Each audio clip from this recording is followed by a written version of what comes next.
Salam solusi. Teman-teman semua, kita hari ini akan menemui beberapa kelompok dan dalam kelompok ini nanti akan mendiskusikan sesuai dengan topik-topik yang sudah dibagi. Kita berharap ada masukan, ada kritik, ada pertanyaan dari kita yang sedang mengamati video ini. Mudah-mudahan ini menjadi salah satu bagian dari proses pembelajaran kita supaya kemudian hari kita menjadi lebih baik lagi. Demikian saya kira untuk kita nikmati bersama diskusi ini. Salam solusi. Assalamualaikum warahmatullahi wabarakatuh. Alhamdulillahirabbil alamin wassalatu wassalamu ala asyrofil anbiya'i wal mursalin wa ala alihi wa ashabihi ajma'in. Perkenalkan, nama saya Ainun Mirna Aulia, NIM 0307221022, dan teman saya, Nama saya Dwi Juliani, NIM 03072224. Baiklah, di sini kami akan membahas mengenai cabang filsafat ilmu, yaitu logika. Menurut Ainun, apa sih definisi filsafat itu? Istilah filsafat ini sendiri sebenarnya berasal dari bahasa Yunani, yakni filosofia, yang mana merupakan gabungan dari dua kata, yaitu philo dan juga sophia. Philo berarti cinta dalam artian yang luas, sementara sophia berarti kebijakan atau kepandaian. Menurut Ain, filsafat merupakan sejenis pengetahuan yang berusaha mencari sebab secara mendalam bagi segala sesuatu yang berdasarkan pikiran belaka. Oh, jadi gitu definisi filsafat menurut Ainun. Iya, salah satu bagian dari filsafat merupakan ilmu logika. Menurut Dwi, apa sih yang dimaksud dengan logika itu? Menurut saya, logika berasal dari bahasa Yunani, yaitu logike atau logikos, yang berarti suatu yang termasuk ucapan yang dapat dimengerti secara akal baik, teratur, dan sistematis. Dalam tradisi Islam, istilah logika juga disebut dengan al-mantik. Sekarang bisakah Ainun jelaskan bagaimana dengan sejarah kemunculan istilah logika?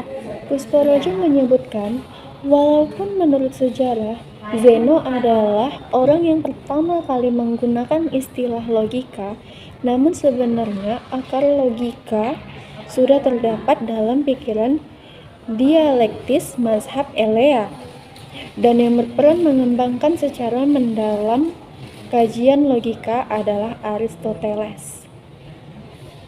Logika juga terbagi atas 12 jenis. Bagaimana dengan jenis itu? Bisakah Dwi menjelaskannya? Baiklah, saya akan memaparkan jenis-jenis logika tersebut.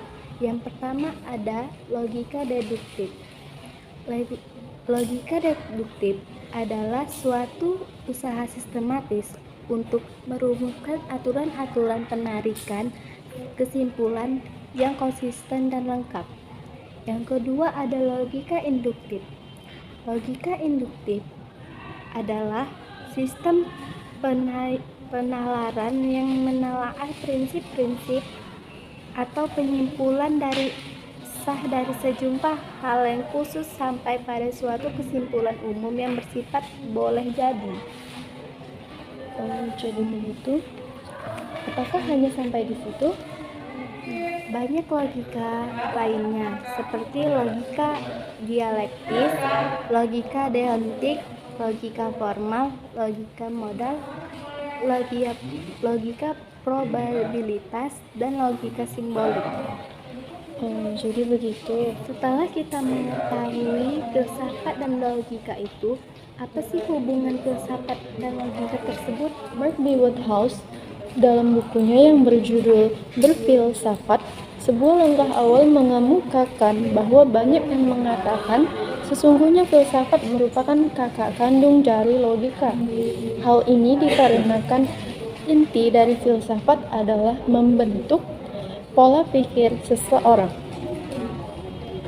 Oke, selain itu apa sih hubungan spesial dari logika dan filsafat itu? Seperti kelebihannya, kelebihan filsafat dapat dikatakan dapat atau mampu melengkapi manusia dalam banyak bidang non-akademis.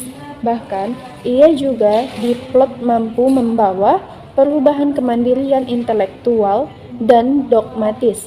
Maka dari itu, berfilsafat berarti menyusun dan mempertanyakan keyakinan-keyakinan seseorang dengan menggunakan rasionalnya sendiri.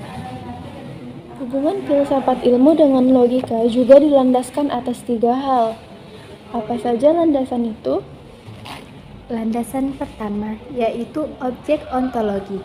Apa itu objek ontologi? Yaitu pengalaman manusia, segenap wujud yang dapat dijangkau melalui panca indera atau piranti yang membantu kemampuan panca indera. Yang kedua, ada landasan epistemologis, yaitu merupakan metode ilmiah yang berupa penggabungan logika induktif dan logika deduktif dengan mengajukan hipotesis yang disebut dengan metode dedukto-hipotito verifikatif. Dan yang ketiga ada logika aksiologis, yaitu kemaslahatan manusia, artinya segenap wujud yang secara moral ditunjukkan untuk kebaikan hidup manusia. Begitulah. Baiklah, selain itu, apa saja sih manfaat dari menggunakan logika dalam mengkaji problem atau permasalahan dalam dunia ilmiah?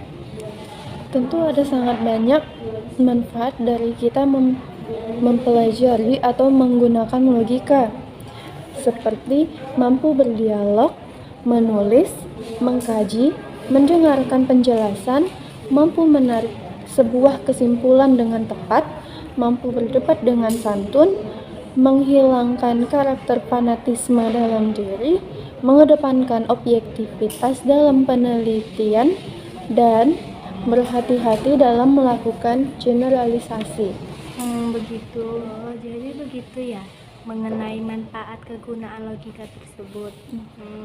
Terima kasih Ainun sudah menjelaskan apa tentang manfaat logika tersebut. Terima kasih juga kepada Dewi yang sudah menjelaskan mengenai pembahasan kita hari ini. Baiklah teman-teman, sekian penjelasan dari kami mengenai definisi filsafat, logika, jenis-jenis, hingga manfaat mengenai kegunaan logika.